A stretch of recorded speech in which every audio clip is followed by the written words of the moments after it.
Assalamualaikum warahmatullahi wabarakatuh. Halo guys, welcome back to my YouTube channel. Perkenalkan, nama saya Eka Romiati dengan NIM 22531049 dari lokal PAI 3B. Nah, dalam video kali ini saya akan memaparkan tugas akhir semester tafsir ibadah dan sosial berkenaan dengan tafsir Quran surah An-Nisa ayat 36 tentang etika bertetangga.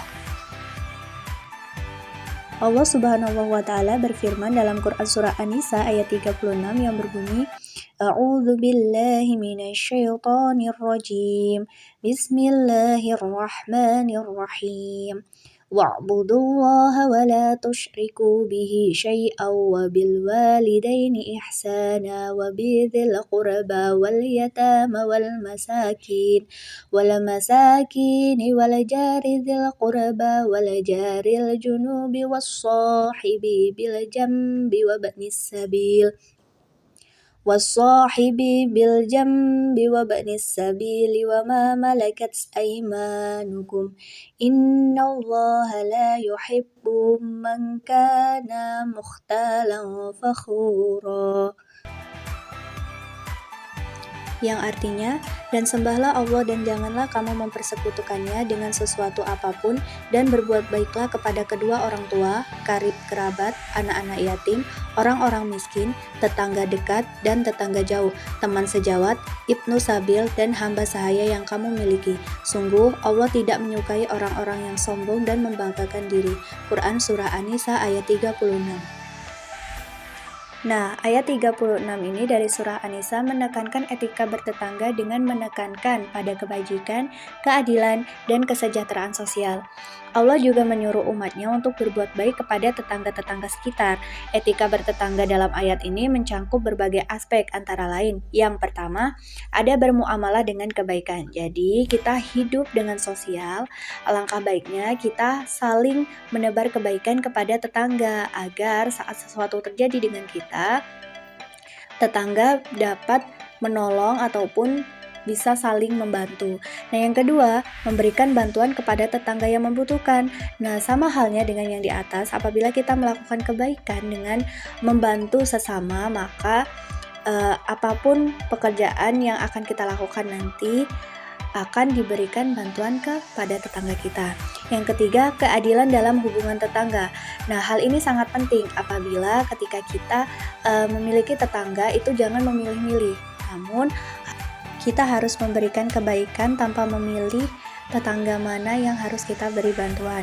Nah, yang keempat itu ada kesetiaan kepada tetangga. Apa maksudnya di sini? Bahwasanya kesetiaan ini kita harus saling hormat menghormati dan tidak adanya kegiatan yang menimbulkan rasa tidak enak kepada tetangga lain. Jadi dalam hal ini juga diperkenankan untuk tidak menjelekkan tetangga satu ataupun tetangga lainnya sehingga terciptalah etika bertetangga yang sehat. Selanjutnya yaitu tafsir Quran surah An-Nisa ayat 36, yakni diambil oleh tafsir Quraisy Shihab yang isinya, beribadahlah kalian hanya kepada Allah dan janganlah menjadikan sekutu baginya dalam hal-hal ketuhanan dan peribadatan. Berbuat baiklah kepada orang tuamu tanpa kelalaian, juga kepada sanak keluarga, anak yatim, orang-orang yang memerlukan bantuan karena ketidakmampuan atau karena tertimpa bencana, tetangga dekat, baik ada hubungan keluarga maupun tidak, teman dekat seperjalanan, sepekerjaan atau sepergaulan, orang musafir yang membutuhkan bantuan karena tidak menetap di suatu negeri tertentu, dan menyombongkan diri kepada sesama, yaitu orang yang tidak memiliki rasa belas kasih dan orang yang selalu memuji diri sendiri.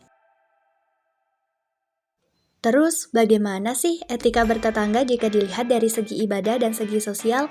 Simak videonya sampai habis ya. Jika dilihat dari perspektif ibadah dan etika bertetangga dalam Islam, penting untuk memperlakukan tetangga dengan baik, memberi bantuan saat diperlukan misalnya, dan menjaga hubungan yang harmonis. Rasulullah SAW pernah menyatakan pentingnya berbakti kepada tetangga, bahkan sampai-sampai orang mungkin dianggap tidak beriman jika tidak peduli terhadap tetangganya. Sebagai muslim, menjaga akhlak dan sikap baik terhadap tetangga dianggap sebagai bagian dari ibadah dan tindakan ibadah sehari-hari. Nah, yang kedua, jika dilihat dalam konteks sosial, etika bertetangga mencangkup tanggung jawab untuk menciptakan lingkungan yang harmonis dan saling mendukung di antara anggota komunitas. Ini melibatkan saling menghormati misalnya, berbagi sumber daya, dan memberikan dukungan ketika diperlukan. Etika bertetangga juga mencangkup kesediaan untuk memahami kebutuhan dan perbedaan individu dalam komunitas, menciptakan rasa keamanan, dan membangun keterhubungan yang positif untuk memajukan kesejahteraan bersama. Kesimpulannya, Surah An-Nisa ayat 36 menyampaikan pesan tentang kewajiban berbakti kepada orang tua dan kerabat, menjaga hubungan keluarga, dan memberikan hak-hak yang seharusnya. Ayat ini juga menekankan pentingnya berbuat baik kepada orang-orang yang membutuhkan dan menjauhi perbuatan keji. Tafsirnya ini menggarisbawahi bahwa nilai-nilai moral seperti kebajikan, keadilan, dan kepatuhan terhadap norma-norma agama dalam interaksi sosial. Ayat ini mengajarkan agar manusia tidak hanya memperhatikan hak-hak individu, tetapi juga tanggung jawab moral terhadap masyarakat dan hubungan sosial yang baik. Sekian video dari saya, semoga bermanfaat. Saya akhiri, wassalamualaikum warahmatullahi wabarakatuh.